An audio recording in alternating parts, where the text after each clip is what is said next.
Assalamualaikum warahmatullahi wabarakatuh.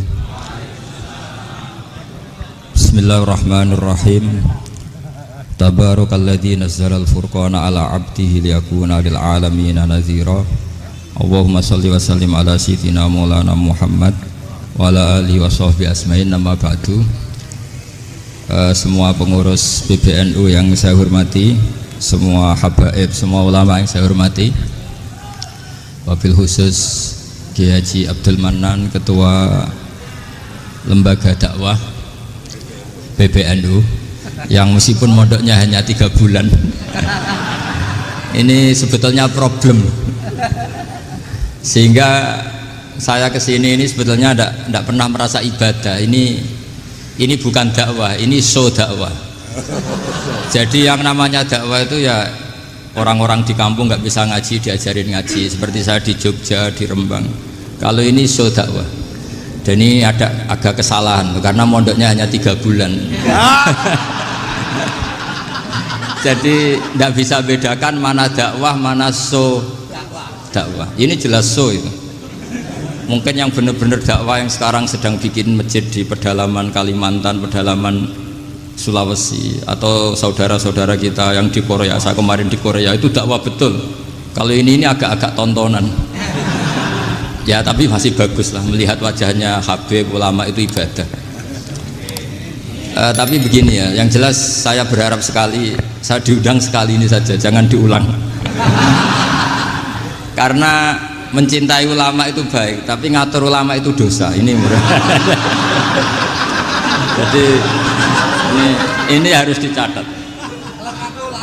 Jadi Imam Malik itu kalau diundang tuh marah, meskipun yang undang tuh seorang raja zaman itu, Harun ar-Rasyid. Beliau minta supaya Imam Malik baca Muwatta di istana untuk anak-anaknya, padahal seorang presiden mau ngajari anak-anaknya. Imam Malik marah, masyhur itu Daud, al ilmu yu'ta la ya'ti, ilmu disowani, ora apa ilmu yang sowan. Di mana-mana timba itu ke sumur apa sumur yang ketimba? Timba ke sumur. Ini agak kecelakaan. Pakai air pump. air pump katanya. Sudah banyak air. Sehingga saya kata orang banyak itu di SK-kan PBNU, tapi itu tidak pernah saya pikir. Karena saya melakukan kebaikan itu sebelum dapat SK. Saya ngajar sebelum dapat SK, saya dakwah di mana-mana sebelum dapat apa? SK saya langsung minallahi ta'ala, dari Allah Ta'ala. Jadi kalau PBNU niatnya ikrar bahwa orang yang sudah manfaat diangkat, itu saya terima. Tapi kalau merasa ngangkat saya, tak lawan di pengadilan. Karena saya sudah jadi kiai sebelum diangkat PBNU. Ya ini saksikan ya para muhibin saya.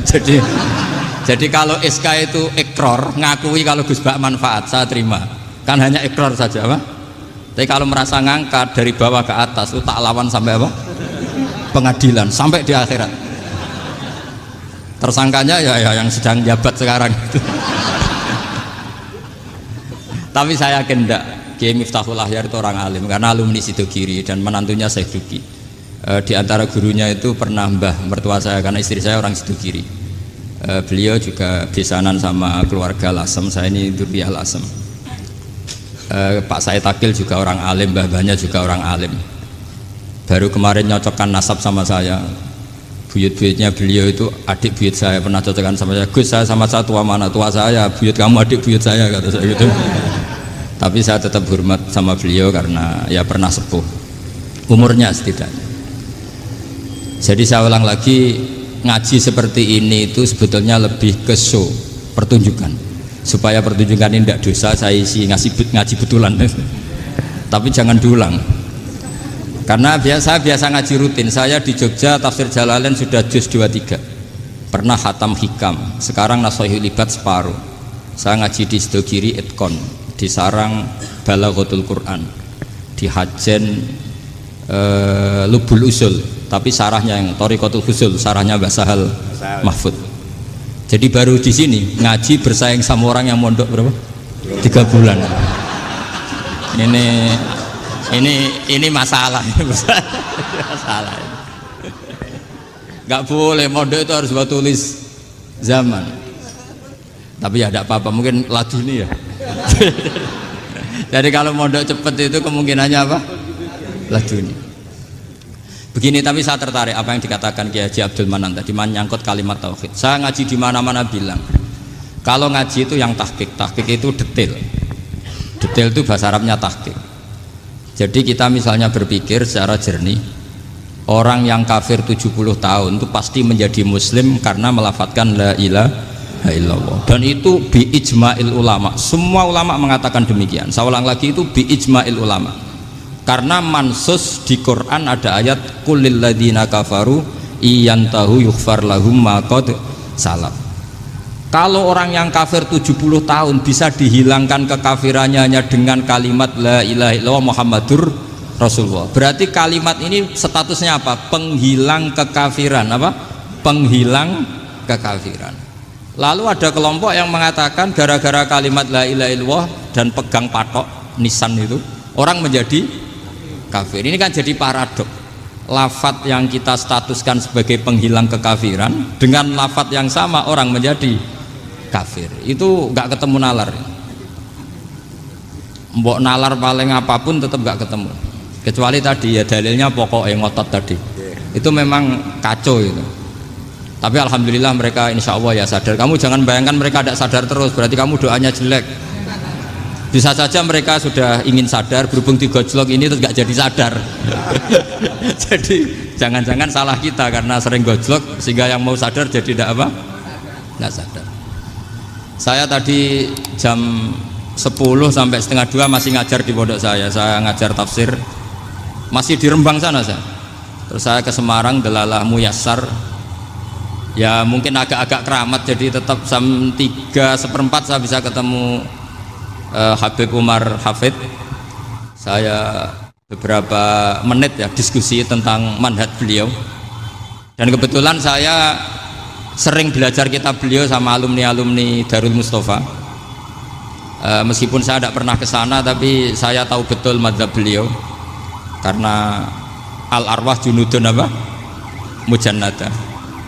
Begini, saya sering dingendikani Mbah Mun, politik tidak jelas itu bagian dari kejelasan. Ini yang perlu dicatat. Jadi politik tidak jelas itu bagian dari apa? Kejelasan. Misalnya begini, siapa yang mengira Khalid bin Walid yang sangat musuhi Rasulullah, dia panglima orang kafir ketika ngalahkan Rasulullah di perang Uhud, akhirnya Khalid bin Walid masuk apa? Islam. Begitu juga Wahsy, qatilu ahabbin nasi ila Rasulillah, pembunuh Sayyid Hamzah, akhirnya juga masuk Islam. Begitu juga Abu Sufyan, dia pemimpin besar kafir Mekah ketika perang Badar, ketika perang Khandaq, akhirnya juga Islam dan menjadi mertua Rasulullah Shallallahu Alaihi Wasallam. Dari fakta ini kemudian banyak ulama alim yang ngambil sikap itu ya cara Jawa itu anggang-anggang. Anggang-anggang itu gak tegas, tapi gak tegas dari rumusan ilmu yang detail. Saya ulang lagi, gak tegas tapi dari rumusan ilmu yang apa? Detail. Bisa saja orang yang sekarang kafir suatu saat mukmin atau muslim. Bisa saja yang sekarang sedang fasik suatu saat soleh. Bisa saja yang mondok 3 bulan rois PBNU. Sementara yang mondok lama kadang Kiai RT. Tapi itu hanya hukum duniawi. Saya yakin yang Kiai RT ini PBNU di akhirat. Karena mondoknya lebih apa? Lama. Itu tak jamin. Saya juga berencana mimpin itu di akhirat saja, bukan di dunia. Makanya saya mohon SK itu berakhir muktamar mendatang. Karena saya sudah kiai sebelum diangkat. Makanya saya ulang-ulang, kalau pengangkatan itu niatnya ikrar, saya terima. Tapi kalau niatnya ngangkat, tak gugat di pengadilan. Ini tidak guyon, ini betulan itu. Ya, tapi ini hanya guyon saja. Nah, ini penting saya utarakan teori ngaji ya. Ini saya bacakan naskah asli Sayyid Umar Hafid supaya Anda dapat barokah beliau. Karena beliau selain alim allamah, muridnya Habib Salim, juga beliau pernah ngaji kutub Sayyid Abdul Qadir Segaf di Jeddah. Juga beliau sering istifadah di beberapa kiai. Ini saya baca teks Arabnya kemudian saya terjemah. Bagi yang tidak setuju pemaknanya bisa gugat, karena saya baca Arabnya. Yang nggak setuju pemaknanya bisa gugat, tapi tak jamin kalah karena saya paham betul teksnya maknanya seperti itu. Logikanya tadi ya, ketika Rasulullah ngambil sikap tegas kepada Qatilu Hamzah yaitu Wahsy, dan ketika Rasulullah ngambil sikap tegas pada orang-orang yang mengalahkan beliau di perang Uhud, kaifa yuflihu qaumun fa'alu bi anbiya'ihim hakadha, bagaimana mereka jadi orang benar atau orang yang dapat kebahagiaan kalau mereka perlakuannya seperti Nabi seperti ini, yaitu Nabi sujawaju masyhur wa kusirat ruba, yaitu Nabi itu wajahnya terluka, gigi serinya tanggal. Orang-orang seperti ini tuh nggak akan bejo kalau orang Jawa, nggak akan falah. Tapi apa yang terjadi? Allah menurunkan ayat laisa laka minal amri syai'un aw yatuba 'alaihim aw yu'adzibahum. Muhammad itu bukan wilayah kamu ngecap orang, menstigmasi orang itu tidak wilayah kamu.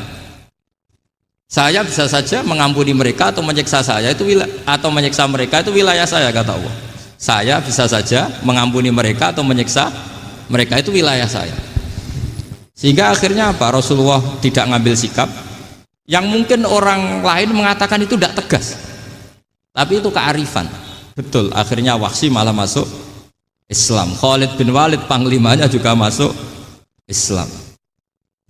Dan beberapa orang kafir juga masuk Islam, termasuk mimbenihim, ketuanya yaitu Abu Sufyan.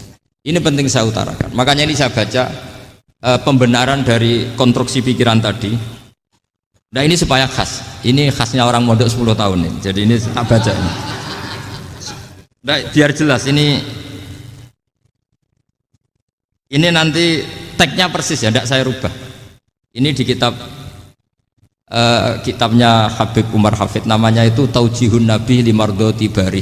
Kalau diterjemah ya mengarahkan orang yang sadar. Nabi itu orang yang sadar ya, sampai ini termasuk orang yang sadar.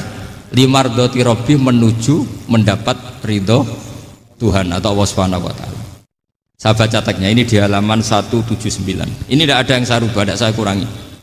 Bismillahirrahmanirrahim.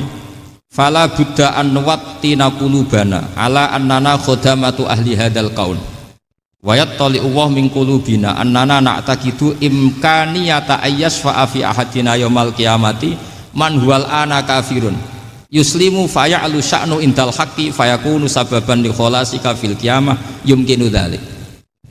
Jadi kita para dai, para kiai itu adalah khodamatu hadal kaun. Kita ini adalah pelayan alam raya ini yang selalu berharap alam ini akan lebih baik. Orang yang sekarang sedang kafir bisa saja nanti yang nyafaati kamu di akhirat, yaitu mereka masuk Islam lalu Islamnya lebih serius, akhirnya punya hak syafaat. Sementara kamu Islam mulai kecil tapi biasa-biasa saja seperti ini, mulai dulu ngaji terus sama Ki Abdul Manan, nggak pernah yang ngisi ngaji, itu artinya nggak ada perkembangan. Makanya saya nggak ingin ngaji lagi, karena saya ingin perkembangan Anda nanti tukang mengisi, bukan yang diisi. Kalau saya nanti ngaji lagi di sini, artinya Anda kalau tetap mendengarkan itu tidak ada perkembangan. Pantas saja semulang Gus Bahak sampean sing ngaji. Sekali-kali ada perkembangan, saya ngaji sampean yang mulang, itu bagus ya. Meskipun itu perkembangan yang menyesatkan.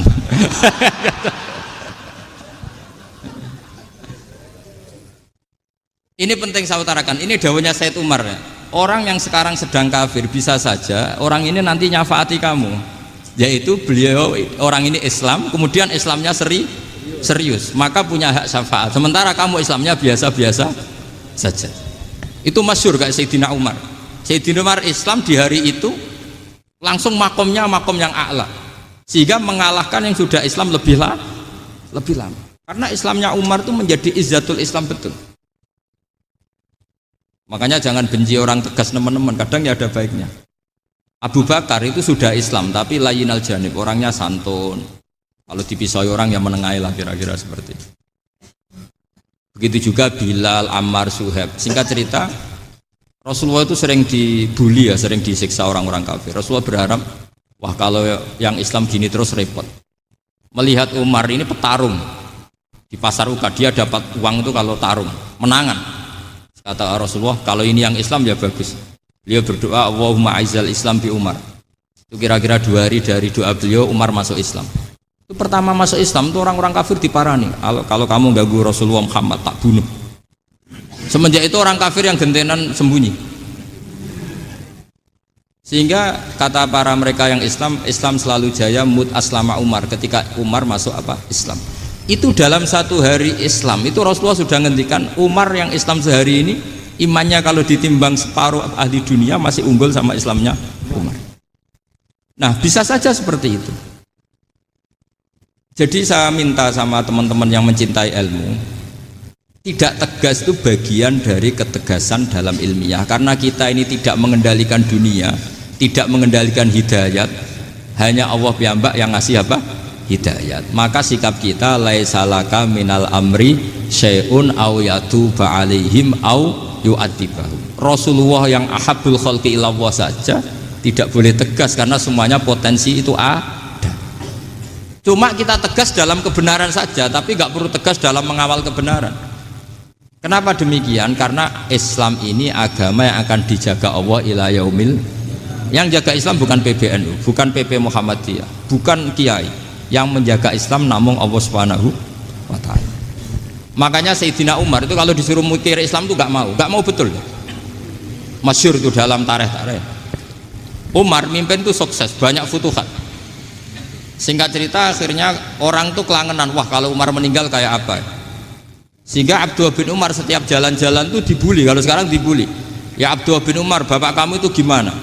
Sudah sepuh mau meninggal kok tidak suksesi. Kalau saja ada orang penggembala kemudian meninggalkan kambingnya di hutan, kamu anggap orang yang mudoyik enggak, menyanyiakan kambing itu enggak? Ya iya, kata Abdul bin Umar. Apalagi amru hadil umat ini mau ditinggal gelanggang, nanti suatu saat Umar meninggal. Mbok yo suksesi supaya jelas. Logika itu diaturkan ke Umar radhiyallahu anhu, ke Sayyidina Umar. Pertama Umar agak tertarik dengan logika itu. Lama-lama beliau marah. Tidak jadi. Saya tetap tidak akan istikhlaf, tidak akan suksesi, dan saya tidak akan mikir Islam, katanya. Islam akan diurus oleh Allah Subhanahu. Terus beliau ngendikan, Islam ini jalan ketika ditinggal Abu Bakar, bahkan ketika ditinggal ahabbul khalqi ilallah akramul khalqi indallah, yaitu Rasulullah Muhammad sallallahu alaihi wasallam. Coba Islam dulu dipimpin Abdul Qadir ketua wali, dipimpin Wali Songo, dipimpin orang top. Sekarang dipimpin mondok 3 bulan jalan. Karena Islam yang ngatur Allah Subhanahu wa ta'ala. Jadi ini penting. Loh coba ustadz tuh banyak yang nggak bisa ngaji loh, tapi ya laku ya nggak masalah. Loh saya kemarin di Korea seminggu itu TKI jadi khotib, ada yang jadi mufti, ada yang jadi suriah. Itu ada yang di sana jadi suriah, pulang ke kampung angon kambing lagi. Loh itu teman saya kenal.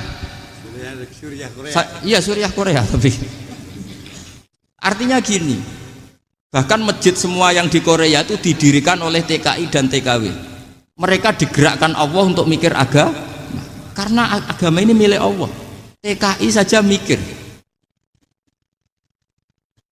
Makanya ini penting, yo dakwah tapi tauhidnya sing kenceng, jangan dakwah kenceng tauhidnya kendor.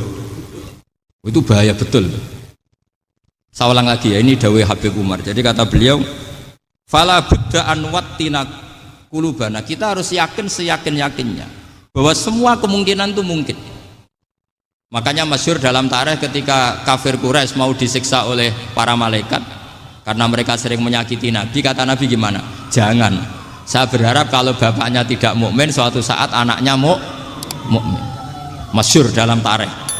Musuh Nabi besar siapa? Walid bin Mughirah. Punya anak Khalid bin Walid. Abu Lahab punya anak Darrah, itu mukminah yang baik. Abu Jahal punya anak Ikrimah, itu mukmin yang baik. Di Indonesia lebih hebat lagi. Bapaknya raiso maca Quran, anaknya hafid. Bapaknya utun ratamat SD, anaknya jadi dekan.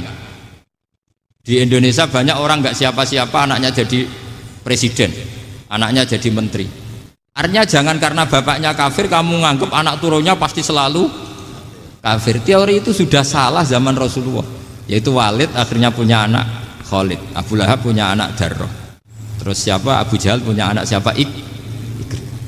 Ini penting saya utarakan karena dakwah kalau terlalu semangat nanti kalau menghilangkan tauhid bahaya.